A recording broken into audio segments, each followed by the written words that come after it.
राधे राधे, जय श्री कृष्णा। मैं सीमा सिंह आप सभी धर्म प्रेमियों को सादर प्रणाम करती हूँ।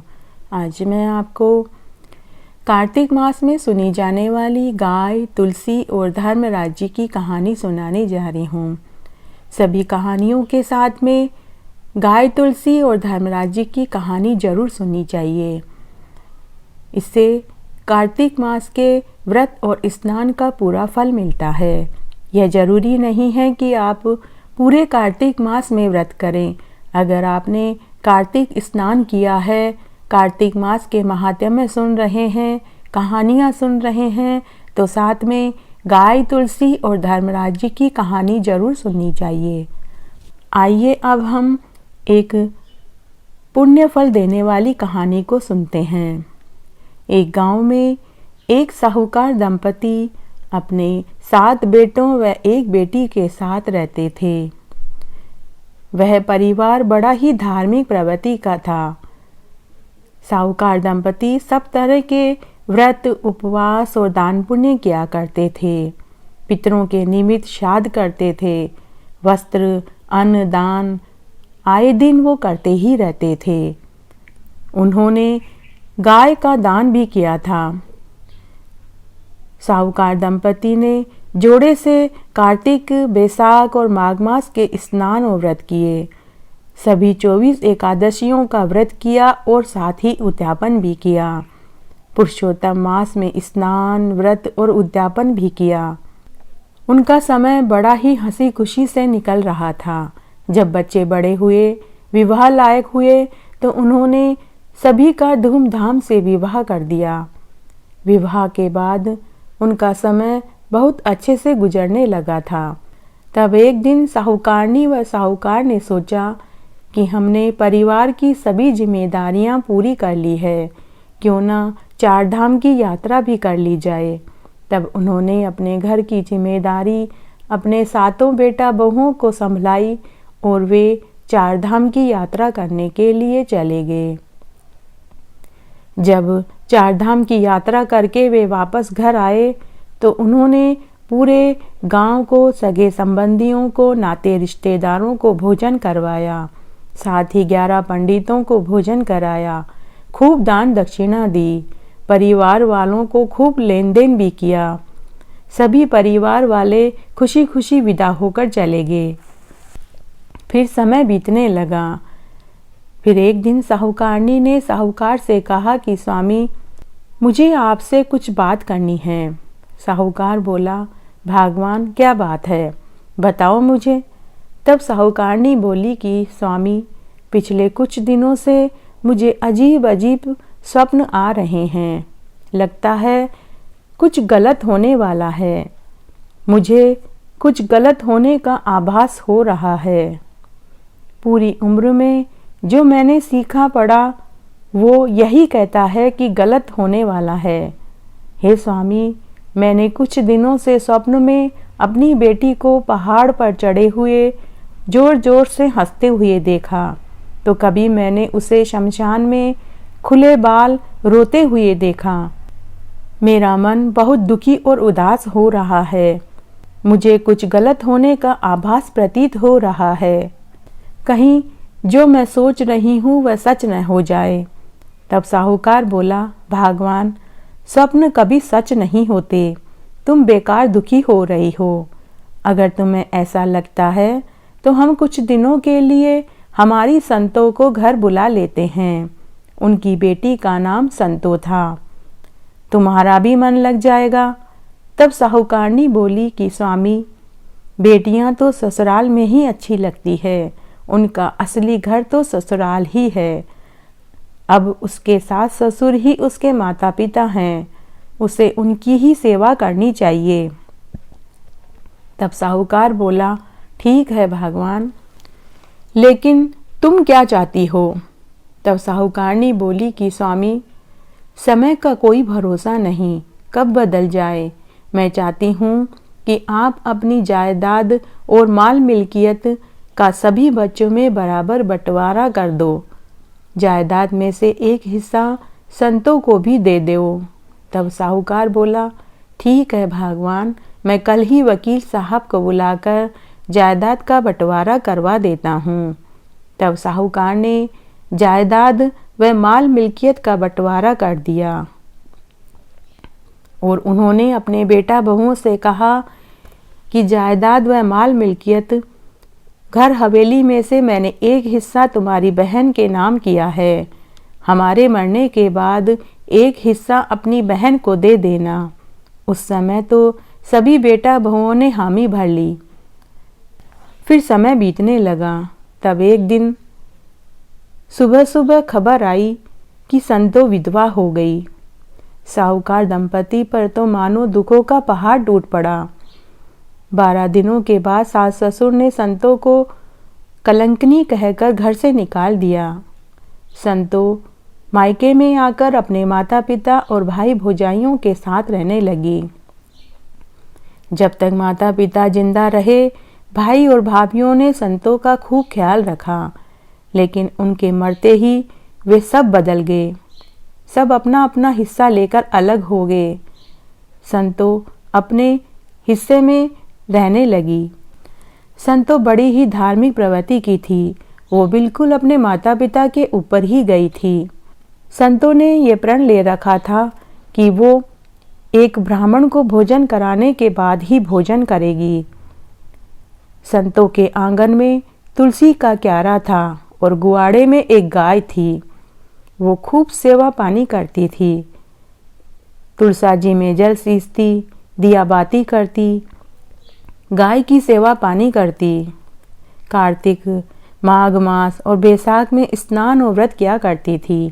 पीपल पतवारी सींचती, सूरज भगवान को अर्घ्य देती। रोज एक ब्राह्मण को भोजन कराने के बाद भोजन करती थी। संतों ने रोज एक ब्राह्मण को भोजन कराने के बाद भोजन करने का नियम ले रखा था। तब एक बार की बात है, बारिश का मौसम था। उसके घर कोई भी पंडित न आ पाया। अपने हाथ से किसी ब्राह्मण को वह भोजन न करा पाई तो उसे 4-5 दिनों तक भूखा ही रहना पड़ा। तब भगवान विष्णु व माता लक्ष्मी खुद चकवा चकवी का रूप धारण करके संतों के आंगन में उसका सत रखने के लिए आए।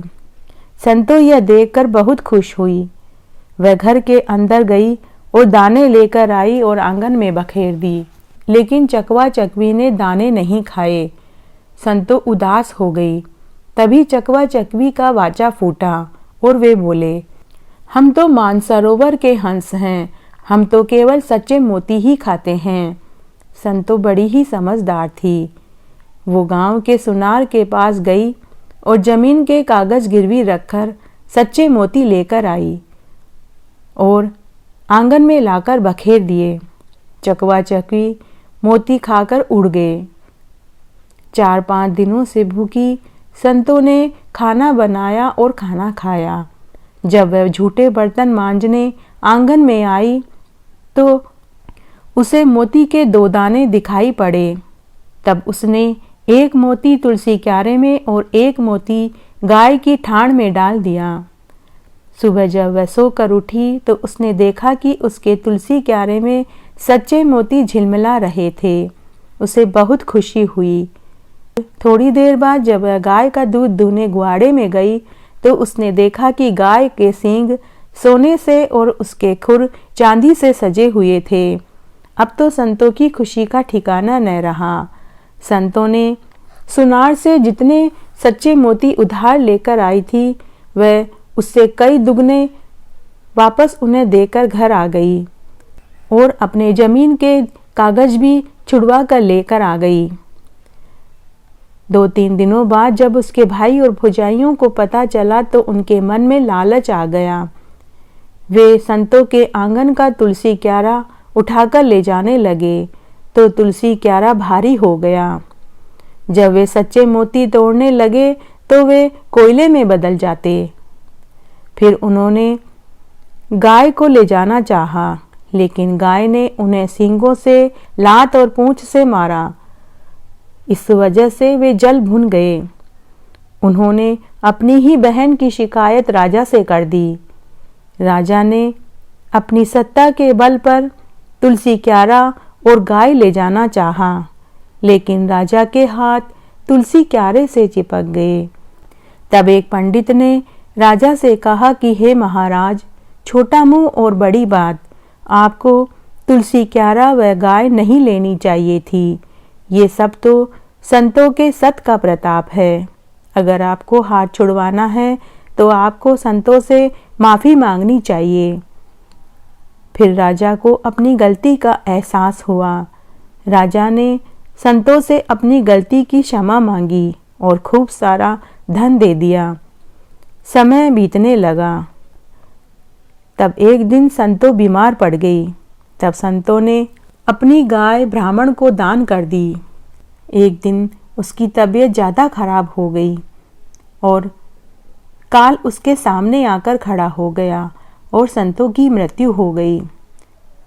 बहन की मृत्यु का समाचार जब उसके भाइयों ने सुना तो वे उसका अंतिम संस्कार करने के लिए गाजे बाजे के साथ उसे मुक्तिधाम पर लेकर चले गए।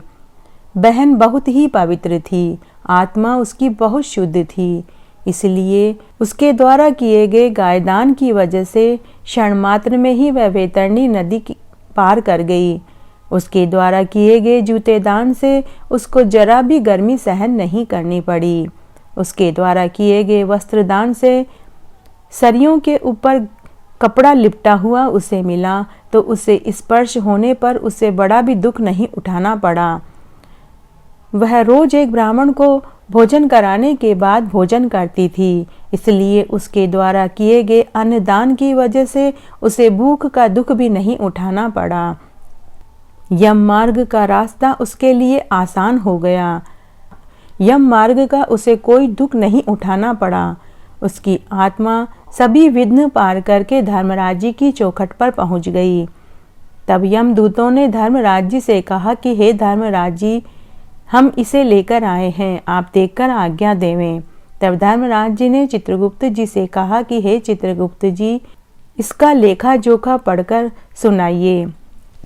तब चित्रगुप्त जी ने धर्मराज जी से कहा कि हे धर्मराज जी, इसने अपने जीवन काल में खूब दान पुण्य करा, इसने खूब व्रत उपवास करे, इसने गाय का दान किया, यह रोज ब्राह्मण को भोजन कराने के बाद ही भोजन करती थी, इसलिए यह सब कुछ इसका यहाँ संचित है।